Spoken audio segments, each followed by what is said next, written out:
चोरों का दल लोगों को लूटने शहर में आया। उनके पहुंचने पर दो चोरों में इस बात पर झड़प हो गई कि पहले कौन लूटेगा। आहा, आखिरकार हम शहर में आ गए। मैं तुम सबको रास्ता दिखाऊंगा। मैं बताऊंगा कि कहाँ चोरी करनी है और कहाँ जाना है। मैं तुम्हें बताऊंगा कि क्या करना है और कहाँ जाना है। तुम सब मेरी सुनोगे। अरे नहीं, मैं हूँ इस दल का लीडर। मेरे पास बेहतर योजनाएं हैं। तुम सब मेरा आदेश सुनो। उन दो चोरों की झड़प के बीच एक बूढ़ा चोर था जिसने उन्हें चुप कराया और कहा, अरे तुम दोनों मेरी बात सुनो। जो भी सबसे कीमती चीज चुरा कर पहले यहाँ लौटेगा वो ही इस दल का लीडर बनेगा। दोनों चोर मान गए और अपनी अपनी दिशा में निकल पड़े। रघु उस शहर के एक मंत्री के घर में कीमती चीजें चुराने के लिए गया। वो मंत्री उस शहर के राजा के नीचे काम करते थे। रघु चुपके से घर में घुसा और देखा कि घर का मालिक सो रहा है।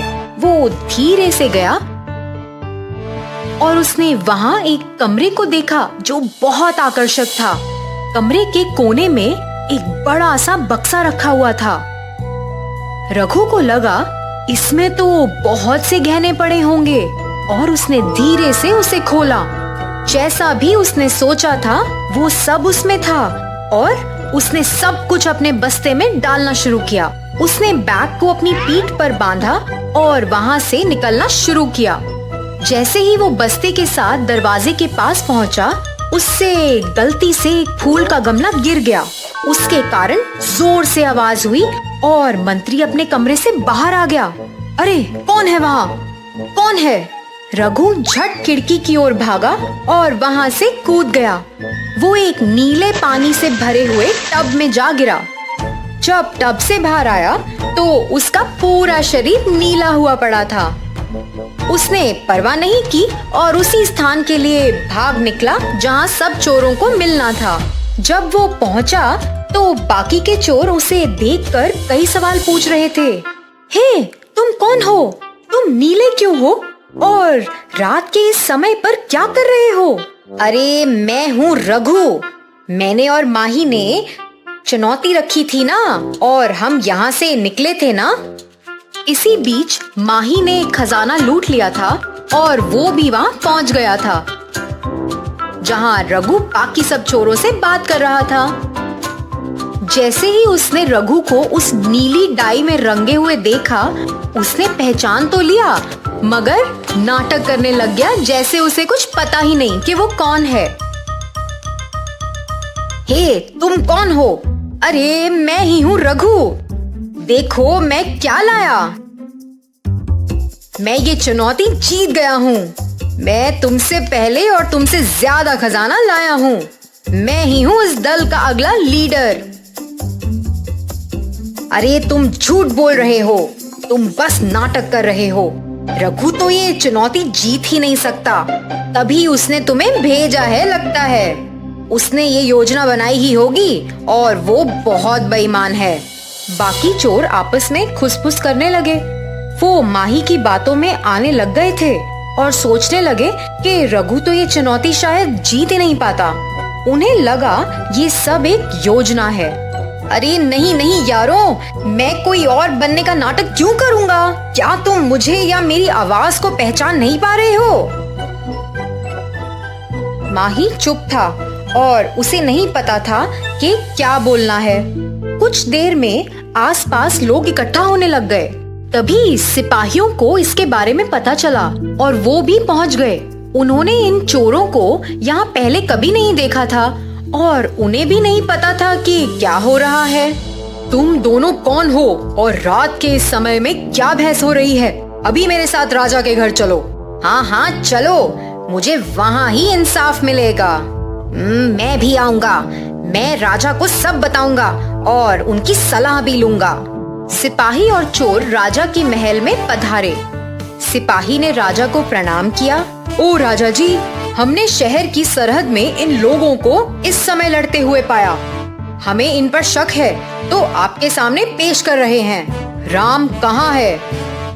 फिर राजा जी बोले, रामा कहाँ है? उसे अभी यहाँ हाजिर होने को बोलो। राजा ने बस ये बोला ही था कि रामा वहाँ हाजिर हो गया। प्रणाम मेरे राजा। अच्छा, तो ये लोग जो सरहद पर लड़ रहे थे यहाँ आ चुके हैं। रामा माही और रघु को घूर रहा था। तुम पूरे नीले क्यों हो? रघु सोच में पड़ गया कि क्या उत्तर देना चाहिए। मैंने तुमसे कुछ पूछा, बताओ क्या हुआ? रघु हकलाना शुरू हो गया और उसने कुछ बेतुका जवाब दिया। बारिश हुई और मैं भीग गया, ऐसे ही फिर नीला हो गया। अच्छा, तो बाकी लोग नीले क्यों नहीं हुए तुम्हारे साथ? अरे बारिश वहीं पे हुई थी जहां मैं खड़ा था साहब। उस बड़े से बस्ते में क्या है? वो भी नीला है? रघु तो डर के मारे कांप उठा। अरे कुछ नहीं साहब, मैं कपड़े धोता हूँ, तो ये वो कपड़े हैं जो मुझे धोने हैं और कुछ नहीं। रामा ने उसकी बात सुनी तो मगर उसे विश्वास नहीं हुआ, तो उसने माही से सवाल करने शुरू कर दिए। अब तुम बताओ, क्यों बहस कर रहे थे? साहब, आपने तो मुझे साहब, आप ही हैं जो मुझे इंसाफ दिला सकते हैं। मेरे और मेरे दोस्त रघु के बीच एक चुनौती रखी थी, मगर मुझे नहीं पता कि ये कौन है। मेरा दोस्त रघु यहाँ नहीं है और ये आदमी झूठ बोल रहा है कि यही रघु है। राजा जी, जिस आदमी ने मंत्री के घर चोरी की है वो ये नीले रंग में रंगा हुआ है। चुनौती ये थी कि जो भी इनमें से सबसे कीमती चीज सबसे पहले लूटेगा वो इनके दल का सरदार बनेगा। माही जानता है कि यही रघु है, मगर क्योंकि ये चुनौती हार गया है, ये ना जानने का नाटक कर रहा है। ये सब सुनने के बाद मुझे पता चल गया है कि यही वो लुटेरों का दल है जो हमारे शहर में आया था। रामा, तुम इतने यकीन के साथ कैसे कह सकते हो? राजा जी, हमारे मंत्री के घर में चोरी हुई, उसके कुछ ही देर बाद शहर की सरहद पर ये झड़प हुई जिसका पता पहले सिपाहियों को चला। ये ही नहीं, जो आदमी नीली डाई से रंगा हुआ है उसकी पीठ पर एक बड़ा सा बस्ता है, तो इससे यही पता चलता है इसी ने मंत्री के घर से चोरी की है और मंत्री जी का कपड़ों को रंगने का काम है, तो मैं यकीन के साथ कह सकता हूँ कि यही चोर है। समस्या चाहे जो भी हो, तुम्हारे पास हल एकदम सही रहता है। हाँ, तुम्हें हर परिस्थिति, समस्या चाहे जो भी हो, मगर तुम्हारे पास हल एकदम सही होता है रामा। तुम्हें हर परिस्थिति का सच पता चल जाता है। वो चोर इतने मूर्ख थे जो आपस में ही लड़ रहे थे। वो शहर में कुछ गलत इरादे से आए थे और खुद ही समस्या में पड़ गए। सीधे राजा के पास पहुंचे और हमेशा के लिए जेल में पहुंच गए।